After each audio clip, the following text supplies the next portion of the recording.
Hi guys, it's Debbie with Debbie J's Crafting Corner. I am super excited about today's video.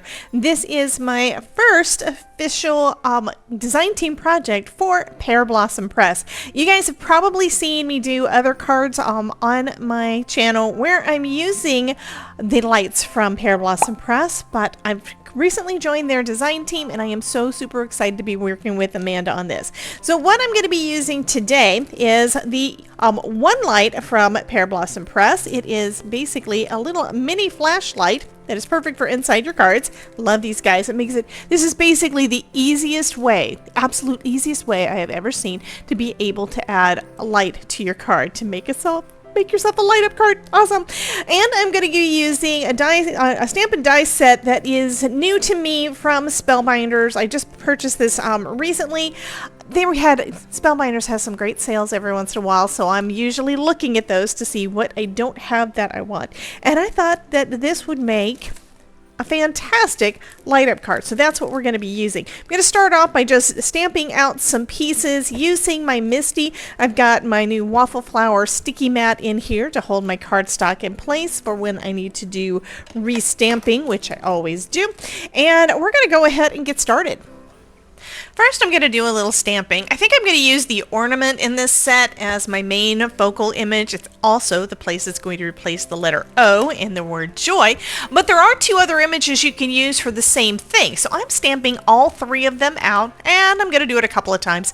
Stamping those out in VersaFine Clair, and then I'm heat embossing those with some clear embossing powder. This is my favorite way of doing any kind of embossing because you know what? It looks like black embossing without the mess of black flakes everywhere. Now I'm going ahead and coloring up each of the images, giving it a little bit of dimension. For the little candy piece, I'm using two different shades of red for the red stripes and one marker for gray to give the same kind of illusion on the white pieces, and just filling all of that in. I do like the way that it turned out, and I did go back over the reds a little bit more to give it a little bit more dimension. For the wreath, I'm just using a couple of shades of green. The little holly leaves are so tiny, you really don't have to do that. You could just go with one and nobody's going to know whether or not there's a little dimension there or not. And I think they turned out really cute. For the berries, I'm just using one of my red markers. The markers I'm using, most of the time what I use is my Spectrum Noir, and that's what I'm using today. I'm doing the same kind of thing with my ornament. Now the ornament, I'm doing the entire thing in a lighter blue-green color, just lovely, lovely color, and then adding in some darker to give a little bit of depth in some places. So around that circle, and then a little bit around the edges, and in that little tiny bit in the center. I want that to look a little bit more deep as well, and you'll see why in a minute when we get done with the card. So I'm filling all of that in, just doing some real simple coloring and using a little bit of grays for the ornament topper, and that's going to finish up the coloring. I did two sets, well, except for the candy one because I messed up the first time around, put red in a place that I wanted white, so I didn't do that one again. Now I'm gonna just die cut those out using my Platinum 6 die cutting machine and my Magic Mat.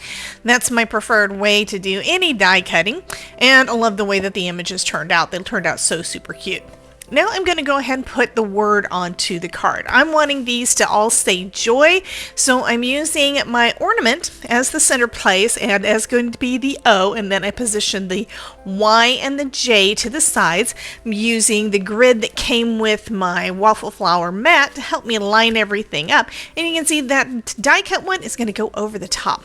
Now is the fun part. We're going to figure out where we want to put our light. I want the light to be right in the center of my ornament. So I'm getting that all lined up and kind of positioning it.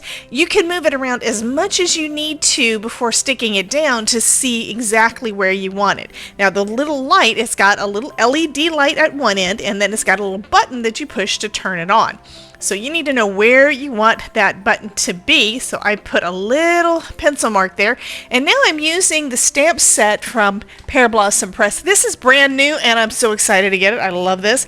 This one is called, I do not see the name.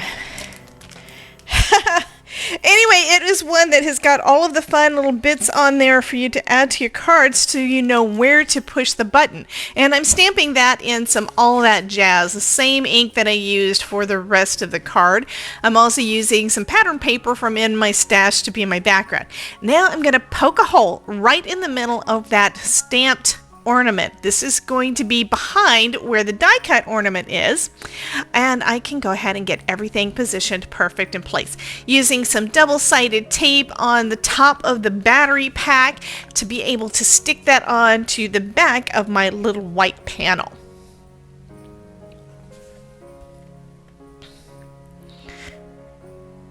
This is going to keep it in place, and then I'm just going to use my pokey tool to take off that release paper and stick it down onto the card, perfectly placed with the little light going through that little hole that I popped off. Now, to make sure I get it all lined up right, I'm using a pencil to go around the battery pack so I know I've got it straight.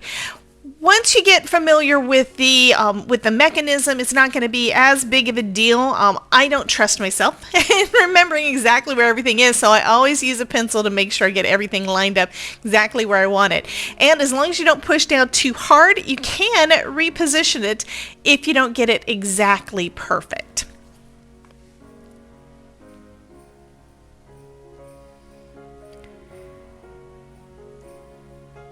Okay, that looks pretty good. So now I can add my ornament to the top, and then we get to take out another fabulous product from Pear Blossom Press.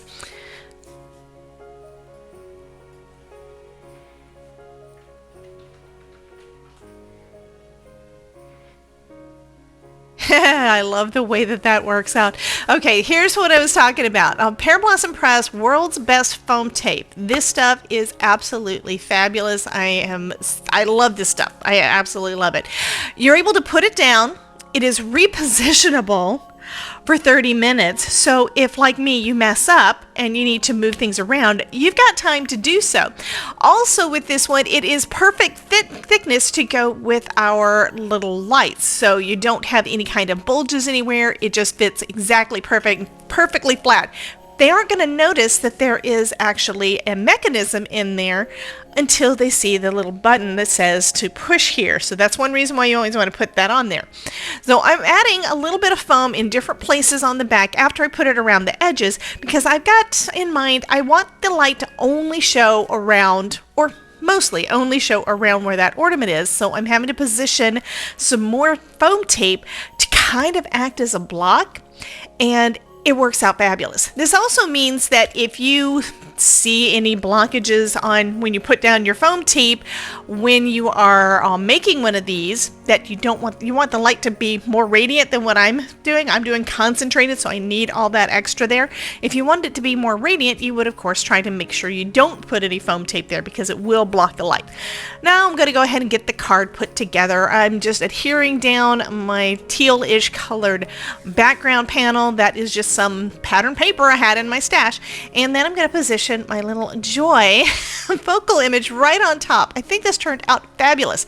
I did make two of them with the ornament. I made one with the little candy piece, and then I made a couple more cards using the wreath. I did not make those as light up cards, but it's basically the same kind of design, adding a few gems to my cards so that it just pops just a little bit more. And let's take a look at this finished one. Lights up perfect right in the center of that ornament, and then we'll turn off the lights and see how that looks. I think it's fabulous. I probably could have used a little bit more blocking of the light on the right hand side, but that's also where the mechanism was, so I didn't really have space to put more tape down. I did two, like I said, of that, and I'm adding the different gems, the gems I got from Cat Scrappy, and yeah, this is just, I'm sorry, from Scrappy Tales, and I think these are just so darling. So anyway, you guys have a wonderful day. That's going to finish up the card video. Be sure to check out this playlist on Pear Blossom Press to see more videos using lights, and I will talk to you soon. Bye, guys.